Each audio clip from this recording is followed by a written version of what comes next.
Hello, and welcome to the Quaker Cinema's review show. Today we're going to be reviewing the movie Godzilla, King of the Monsters. Now we have a new guest today. If you watched our last one, this is Ben Diedrich. He knows everything about Godzilla, and he's going to give his best review on it. Probably way better than ours because, I don't know about you, Gerry, have you seen the other ones? One. One other one, Mike? One. I've seen Maybe no. two. I've seen no other one.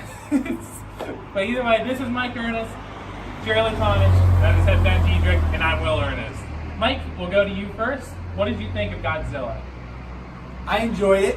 Like Will said, I don't know all of the history of it. I know some of it, and I don't know that it really mattered. For this movie, if you come in expecting to see monsters battling it out, you're going to be happy.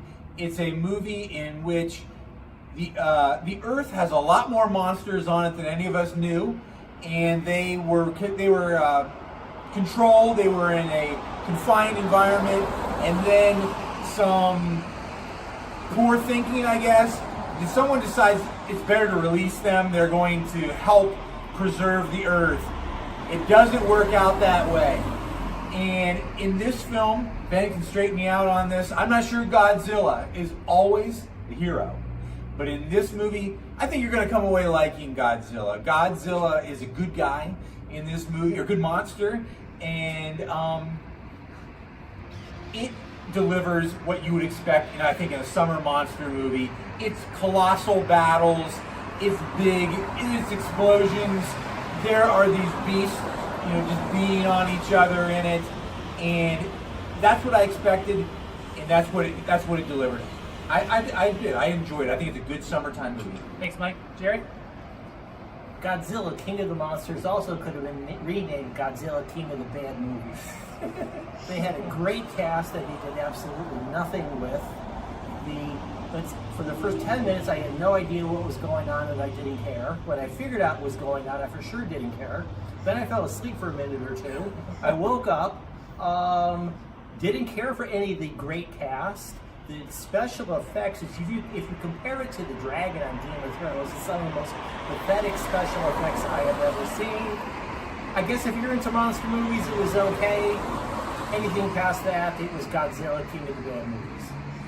All right, now Ben, I called you the pro on it earlier. How many have you seen? I've seen all of them, and I think the number that there is depends on how you count them, but this would be the 34th, or something like that. So, how does this one stack up to the other ones? I enjoyed it. I could gush about this movie or about Godzilla for hours, but to sum it up, a lot of people had a lot of problems with this is a sequel to the 2014 American Godzilla movie, and that was just called Godzilla. And a lot of people had some problems with it because it relied on a slow burn approach, kind of like Jaws or Jurassic Park, hid the monster, tried to build up the human story, and then at the very end delivered some quick monster battles. And it was supposed to feel like a big payoff. But a lot of people had some problems because they thought the humans were boring and they lingered on them for too long and there wasn't really a good enough payoff. So I thought they really tried to rectify that and give audiences what they wanted. Now it's very debatable whether they did that a little too well and might have gone overboard on the monster-human balance, but I think that if you're coming into this movie to see giant monsters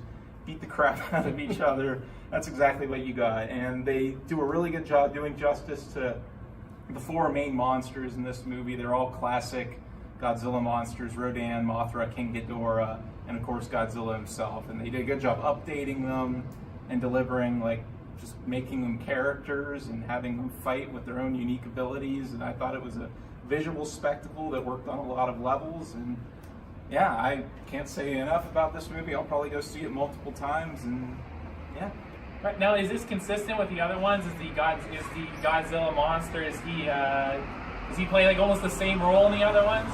Well, that's a long story, but Godzilla can be whatever the movie wants him to be. He started out as a lot of a menace. He's been portrayed as an anti-hero, a force of nature, and this movie's kind of going with the thing that he's the monster on humanity's side, and he's the hero and the monster we have to root for. And usually King Ghidorah, the three-headed monster that's in this movie, he's the villain, and that holds true in this movie too. But one thing I will say is this movie sets up another movie that's coming out next March, Godzilla vs. Kong. Right. So that's something you definitely, if you like this movie, you're going to want to tune in for next March. Well, personally, I thought it was a lot like Kong. I liked Kong a lot. I liked it even better than this one. So I have high hopes for Godzilla versus Kong, but I felt as if Godzilla and Kong had very similar roles in it. You end up, really kind of rooting for him. You kind of root for Godzilla from the very beginning. There's really not much to think about, really. But out of 5 Qs, I'm going to give it 4 Qs. Mike? I'm going to give it 3 Qs. It's not the highest rating, but I think it's definitely better than what Gerry says. I didn't come here to see the humans. Monsters get 3 Qs. Gerry? I give it a solid 1 Q. And Ben, out of 5. As a Godzilla fan, I have to give it 5 Qs, but I'd say kind of more of an objective perspective, I would go probably 3 or 4 as just a movie in general. All right. And I'm not even, Secret Life of Pets. Secret Life of Pets. All right. Gerry, did you see the first one of that? Yes, I did. I didn't. So I'll get we'll have a whole new perspective of it. But that's all for our review show today. Thank you for watching.